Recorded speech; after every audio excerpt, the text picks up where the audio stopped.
Senjata nuklir telah lama menjadi alat persaingan antar negara, bahkan sejak Perang Dunia Kedua. Dua kali dunia telah melihat seburuk dan semengerikan apa dampak ledakan senjata nuklir bagi kehidupan umat manusia. Pertama di Hiroshima dan kedua di Nagasaki, Jepang. Dunia tak ingin kedua sejarah tragis itu terulang kembali.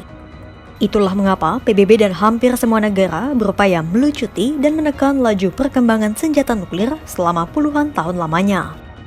Upaya itu melahirkan Traktat Non-Proliferasi Nuklir, di mana hanya ada 5 negara yang diakui secara resmi memiliki senjata nuklir. Perjanjian yang dinilai tak adil itu pun memicu beberapa negara diam-diam mengembangkan senjata nuklir. Sementara Iran, beberapa bukti tak menunjukkan adanya senjata nuklir, namun 12 hari perang dengan Israel dan Amerika Serikat memunculkan tanda tanya besar. Lantas, negara mana saja yang boleh memiliki senjata nuklir? Dan mengapa negara seperti Iran tidak boleh memiliki senjata nuklir? Simak penjelasannya dalam video berikut ini.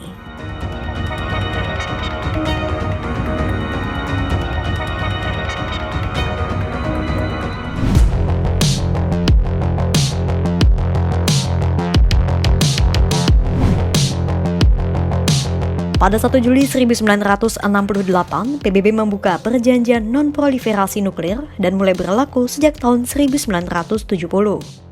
Dilansir dari Badan Urusan PBB untuk Pelucutan Senjata atau UNODA, perjanjian itu dibuat untuk 3 alasan.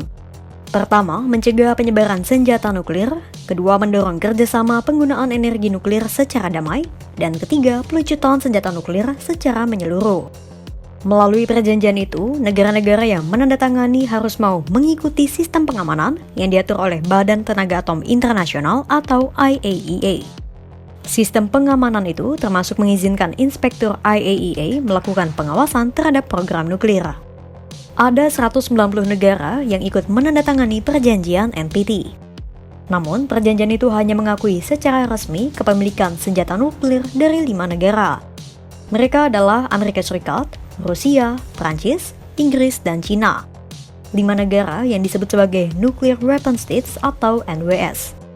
Alasannya karena mereka telah melakukan uji coba senjata nuklir sebelum 1 Januari 1967. Selain kelima negara yang diakui sebagai NWS, PBB melarang negara-negara lain untuk mengembangkan senjata nuklir. Itulah mengapa perjanjian tersebut memunculkan perdebatan dan dinilai tak adil. Mengutip Kompas ID, Kepala Badan Tenaga Nuklir Indonesia atau BATAN yang kini sudah dilebur dalam BRIN, Jarod S. Wisnubroto menyebut, ide perjanjian NPT itu bagus meski menimbulkan ketidakadilan. Negara yang tak diizinkan punya senjata nuklir tapi mengembangkannya justru telah memancing ancaman yang mendorong negara lain ikut mengembangkan senjata terlarang ini. India secara terbuka menyatakan punya dan telah menguji senjata nuklir sejak tahun 1974. Jarod menyatakan tindakan India itu disebut sebagai protes karena mereka tidak boleh mengembangkan senjata nuklir. Sementara Cina yang dianggap India sebagai ancaman keamanan telah diperbolehkan punya senjata ini. Aksi India ini juga pada akhirnya memicu Pakistan, negara tetangga yang kerap berkonflik dengan India, jadi ikut melakukan uji coba nuklir.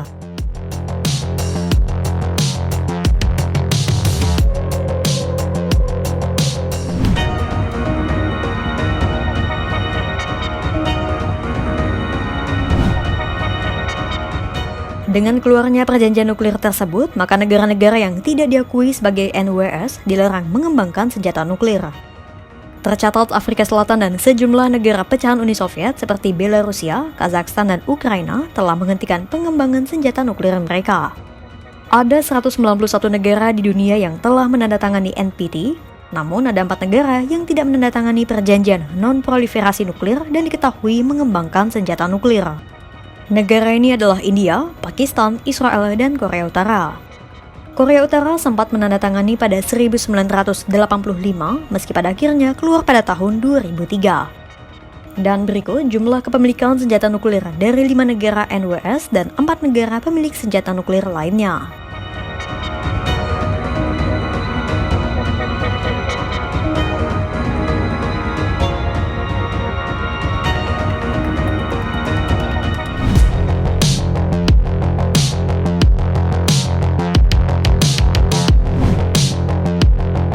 Di Timur Tengah, isu senjata nuklir ini menjadi bom waktu yang memicu ketegangan dan perang. Ketegangan Iran dan Israel yang dibumbui campur tangan Amerika Serikat telah memantik perang sengit selama 12 hari pada Juni ini. Program nuklir Iran dijadikan akar serangan Israel ke situs nuklir Teheran. Amerika Serikat menegaskan bahwa Iran tak boleh punya senjata nuklir. Tapi bagaimana dengan sekutunya Israel? Israel diduga memiliki 90 senjata nuklir. Namun, Israel tidak pernah secara tegas menyatakan bahwa negaranya memiliki senjata nuklir. Israel juga tidak pernah membantah tuduhan yang menyebut negaranya memiliki senjata nuklir. Namun, karena Israel tidak menandatangani perjanjian non-proliferasi nuklir, IAEA juga kesulitan memverifikasi status kepemilikan nuklir Israel. Dugaan kepemilikan senjata nuklir Israel itulah yang diduga mendorong Iran untuk memiliki senjata nuklir juga karena rivalitas keduanya di Timur Tengah. Negara-negara Barat mencurigai bahwa Iran tengah berusaha mengembangkan senjata nuklir. Kecurigaan membesar setelah IAEA mengumumkan pada Desember 2024 bahwa Iran memiliki 400 kg uranium yang telah diperkaya hingga 60%. Padahal, untuk memanfaatkan uranium sebagai kebutuhan sipil, tingkat kemurnian hanya butuh 3-5%. Sementara untuk membuat senjata dibutuhkan uranium dengan tingkat kemurnian 90%. Meski demikian, baik intelijen Amerika Serikat maupun IAEA menegaskan bahwa Iran tidak sedang mengembangkan senjata nuklir. Ditambah, Iran juga termasuk sebagai negara penandatangan perjanjian non-proliferasi nuklir. Artinya, Iran juga tidak diperbolehkan dan tidak bisa melakukan pengembangan senjata nuklir. Walau sudah ditegaskan bahwa Iran tak mengembangkan senjata nuklir, kecurigaan negara-negara Barat termasuk Amerika Serikat dan sekutunya Israel tak memudar. Itulah mengapa pecah perang antara Iran dan Israel sejak 13 Juni 2025 hingga 24 Juni 2025. Alasan Israel menyerang Iran cukup kompleks, namun salah satunya adalah ingin melenyapkan program nuklirnya. Begitupun dengan Amerika Serikat yang ikut terlibat dalam perang dengan menjatuhkan sejumlah bom penghancur bunker ke 3 fasilitas nuklir Iran di Fordo, Natanz, dan Isfahan.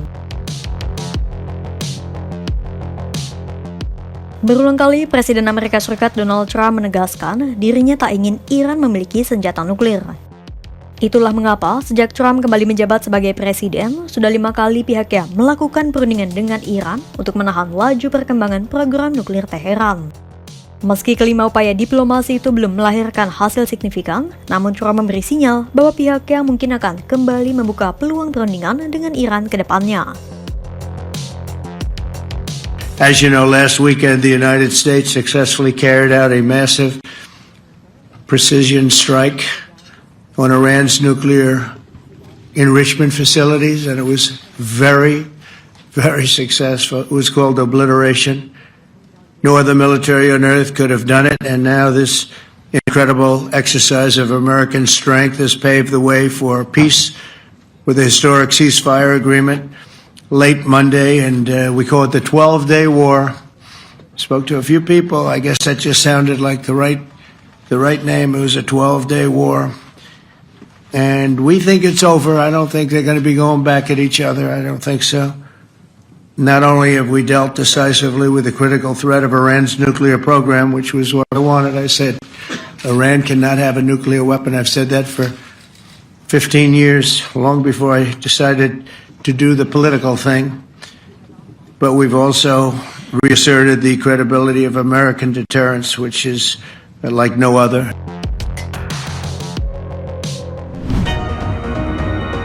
Ketidakadilan perjanjian kepemilikan senjata nuklir di dunia menjadi titik awal ketegangan yang memicu negara-negara di dunia saling menaruh curiga.